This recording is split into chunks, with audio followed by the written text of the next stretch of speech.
اگر شما یگان مرتبه با هواپیما پرواز کردگی باشید، حتما که در فرودگاه پرواز خود را 1 ساعت 2 ساعت یا اینکه زیاد 1 روز 2 روز منتظر شدگی هستید. اما یک مرد ایرانی در فرودگاه 18 سال پرواز خود را منتظر بود. برای معلومات پورا گرفتن همین ویدیو را تا آخر تماشا کنید. السلام علیکم تماشاچیان عزیز، من سمیع امید شما باشد در کانال وی مستر قرار دارید. در ویدیو امروزه با شما حادثه حقیقی درباره یک مردی را نقل میکنم که چخلک فهمیدید در فرودگاه پاریس شارل دگول 18 سال پرواز خود را منتظر بود. پیش از که در ویدیو لایک مونید، در کانال پادپیسه کنید، ابونه شوید، یعنی که سخن را دراز نکرده ویدیو را سر میکنیم. همه این حادثه ها از سال 1973 سر شده بود. وقتی که در سن 30 سالگی مهران کریمی ناصری از ایران به انگلیس سفر کرد و در دانشگاه برادفورد دانشجو شد. بعد 4 سال خوانش در سال 1977 با همراهی دیگر دانشجویان دانشگاه و در گردی همایی‌ها بر ضد رژیم آن وقته شاه ایران پهلوی اشتراک کرده آزادانه فکرهایش را بیان میکرد. اما وی نمیدانست که در کشورش برای این کارهایش او را چه انتظار است. در همان سال او به وطن برمیگردد، اما زود حبس شده در زندان میافتد. طبق قانون‌های ایران این جوان از شهروندی کشور خودش محروم شده از وطنش رانده شد. طبق سندهای رسمی برای ضد دولت کار بردن. برای دانشجوی پیشینه فقط یک راه مانده بود، این هم باشد پناهگاه سیاسی جستن در دیگر دولت‌ها. اما یگان دولت اروپایی به درخواست او جواب ندادند.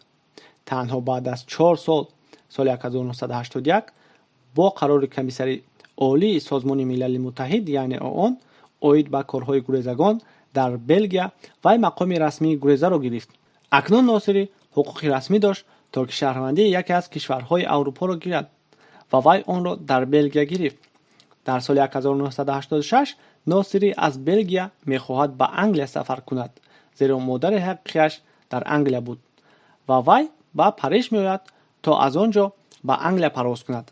از فرودگاه پاریس و به لندن پرواز میکند، اما هنگام گذشتن از نظارت شناسنامه‌ای و یگان حجت نداشت. گروزه ادعا داشت که ممکن جزدانش را در قطار در فرانسه دزدیده باشند. این حادثه سبب شد که او را به فرودگاه شارل دگول پاریس بازپس روان کنند. وقتی که او به پاریس آمد، از سبب بی‌شناسنامه بودنش او را حبس کردند.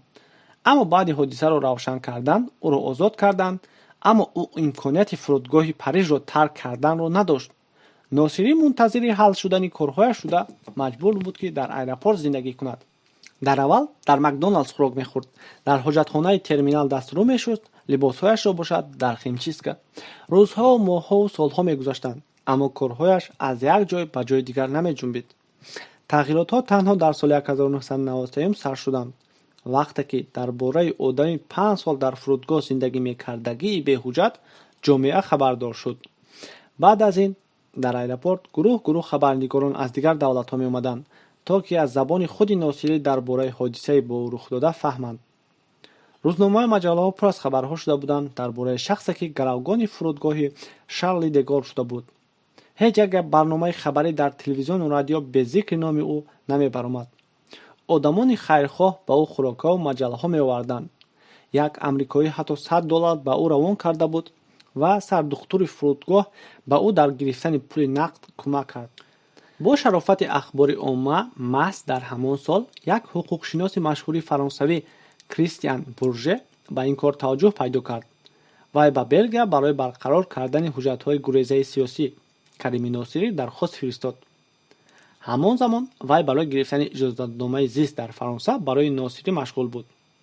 در سال 1999 حجت‌ها از بلژیم آمدند، اما ناصری آنها را قبول نکرد و دعوا داشت که آنها قلبکی هستند و میخواست که در فرودگاه بماند. حقوقشناس بورژه که طول 10 سال برای حل نمودن مشکلی او کوشش میکرد حیران ماند. در سال 2003 باشد وی قید کرد که ممکن است که حمایت شونده او از سبب زیاد ایستادن در فرودگاه و استرس های هر روزه ممکن عقلش را از دست داده باشد. بعد با ادوکات جدا شدن در سال 2003 ناصری در ایرپورت با 3 سال دیگر زندگی کرد. در سال 2006 احوالش بد می شود و او را به بیمارخانه می برند. بعد جواب شدن از بیمارخانه به او اجازه دادند که در مهمانخانه نزدیکی فرودگاه زندگی کند. در سال 2008 باشد او را در خانه بپرستاران پاریس جای کردند. انا همین خیلی از روی سیستم بوروکراتی شده این مرد 18 سال خود را در این ایرپورت در این فرودگاه صرف نمود. از روی سرگذشت این مرد باشد یک فیلم نیز به نوار گرفتگی هستند با نام ترمینال، می توانید از اینترنت دسترس کرده تماشا کنید.